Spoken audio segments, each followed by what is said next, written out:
Enzo Recto, kalaban ang katiwalian at kasinungalingan, kakampi sa katotohanan at kabutihan. Di na natuto. Kung inaakala nyo na title ito ng isang kanta ni Gary V, hindi kayo nagkakamali. Ngunit sa pagkakataong ito, para ito dito sa bagong pamunuan ng mababang kapulungan ng Kongreso. Hindi pa man natutuyo ang putik ng flood control scandal, may bago na namang baha. Pero hindi ng ulan, kundi ng pera. Bilyon-bilyon muling isinisingit sa budget. At ang mas masakit, hindi na ito lihim. Hindi na ito tsismis. Nasa ulat na mismo ng PCIJ. Habang ang ordinaryong Pilipino ay nagbibilang ng barya para sa gamot, pagkain at pamasahe, may ilang kongresistang tila eksperto sa magic trick. Ang 1 bilyon, nagiging 3 bilyon. Sa isang iglap, sa isang deliberation, sa isang pirma. Akala mo tapos na ang ganitong kalokohan nung nagpalit ng liderato sa Kongreso? Akala mo may natutunan na? Mali. Dahil sa 2026 budget, lumalabas na kahit nagbago ang mga pangalan, pareho pa rin ang galawan. Speaker, Appropriations Chair, kapatid, kaalyado. Sila-sila pa rin ang nasa unahan ng pila pagdating sa insertions. Ito ba ang bagong pamumuno? O simpleng bagong mukha lang sa lumang modus? Makinig kayo.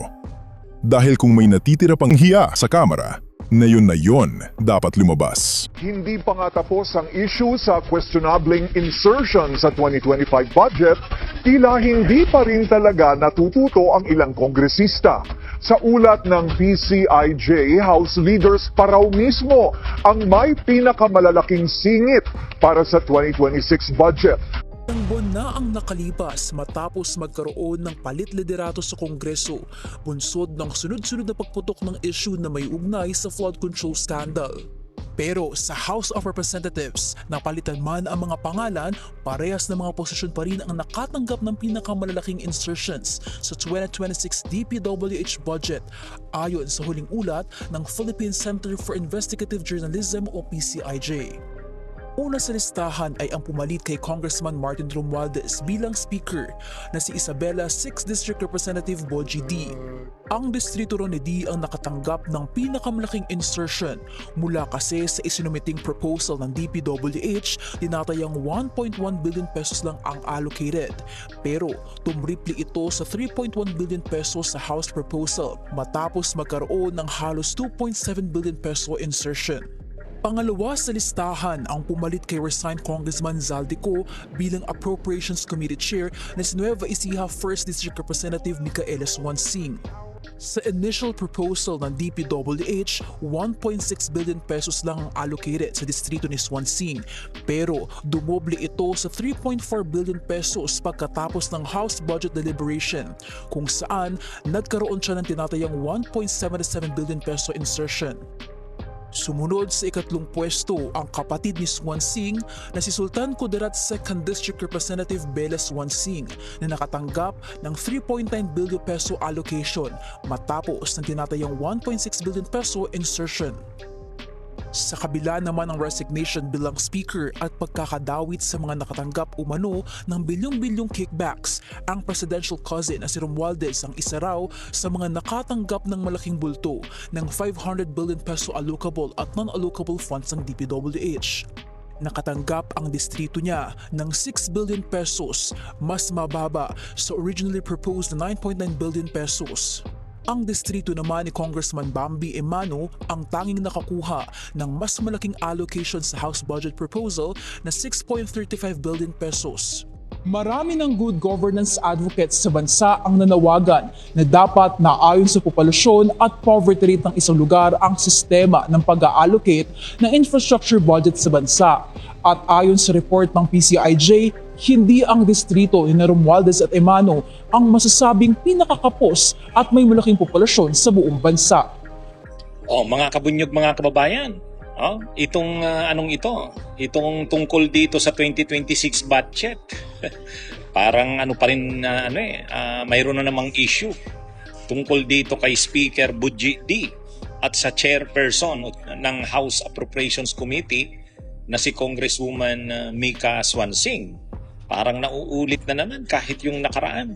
Ay di ba nung panahon na si Speaker Martin Romualdez ang Speaker ng Kamara at ang Appropriations Committee Chair ay si Saldico, grabe rin ang mga insertions at sila rin ang may pinakamalaking insertions. Si Speaker Martin Romualdez para sa distrito niya sa Leyte at yung kanyang party list na Tingog. Yun ang nakagrabe ng mga projects. Gayon din si Saldico, yung kanyang Ako Bicol party list at yung mga pinaboran niyang mga kongresista, pati siya mismo doon sa Albay. Kaya ngayon, naulit na naman dito kay Speaker Buji D at saka dito kay Congresswoman Mika Swansing, ang chairperson ng ng House Appropriations Committee Chair. Sa mga balitang lumabas ngayon, sila rin ang may pinakamalaking mga insertions. Bilyon ang mga insertions sa distrito mismo ni Speaker Buji D sa Isabela. Gayon din sa distrito ni Congresswoman Mika Swansing sa Nueva Ecija. Pati yung kapatid ni Mika Swansing, yung kapatid niya Congresswoman din dun sa Lanao Lanao. Malaki rin ang ang insertions. Kaya parang ano bang nangyayari? Hindi pa rin ba natututo ang ating Kongreso, lalo na itong sa House of Representatives? Inuulit pa rin nila ang dati ng kinagagalitan ng taong bayan? Dapat sila bilang pinakamatataas na officials o pinuno ng Kamara, Speaker at Chairperson ng House Appro Committee, nakita na yan sa mga nakaraan. Panahon ni Romualdez at saka ni Saldico, yun na nga ang issue. Ngayon, ganun na naman sa panahon ni Speaker Buji D at ni Chairperson ng House Appropriations Committee, Mika Swansing. Sana naman, hindi naman ganun na. Sila na yung maging mabuting halimbawa na sa panahon nila, hindi na ganyan. Iba na. Yung sinabi ni PBBM na mahiya naman kayo, sana nasusunod na ngayon. Sana magpakita naman ng pagbabago si Speaker Buji D at saka si Congresswoman Mika Swansing. Bunyog, halikan na kasama ka. Bunyog, kapag buklod ay may pag-asa. Luzon, Visayas, Mindanao, isa ang pananaw. Sa bagong Pilipinas ang bunyog isisigaw. Bunyog.